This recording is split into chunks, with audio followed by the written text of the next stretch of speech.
Governo aprova a ratificação da Deklarasaun Admisaun Timor-Leste da ASEAN. Liu-se reunião com o Conselho Ministro e a terça, Governo aprova projeto proposta resolução Parlamento Nacional, deve apresentar o Ministro do Negócio Estrangeiro e Cooperação Bendito dos Santos Freitas, para ratificação Deklarasaun Admisaun República Democrática Timor-Leste, da Associação Nações Sudeste Asiático, ASEAN.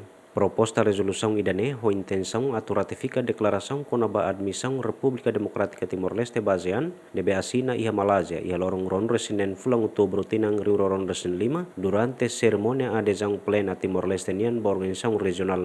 Declaração representa a aceitação política dos Estados-membros ASEAN com a inclusão Timor-Leste no Estado membro pleno direito, tuir número hat artigo 9, husi Carta ASEAN, nebe nudar etapa essencial ida ba integração plena Timor-Leste e a mecanismo no estrutura sira organização nian. Nune e a ocasião nemos tuir projeto nebe apresenta o Ministro de Defesa Donaciano do Rosário Gomes, Conselho Ministro delibera, pode ratifica acordo cooperação e a área de defesa entre Governu Malásia e Governu República Democrática Timor-Leste. Objetivo principal será o acordo macametem relações bilaterais e a área militar, deu diálogo político estratégico regular, faz informação no experiência sira, intercâmbio pessoal, na formação técnica no mos militar, halau exercício hamutuk no cooperação e a área ciência, tecnologia no indústria defesa nian. Aderto Ximenes, Jemen.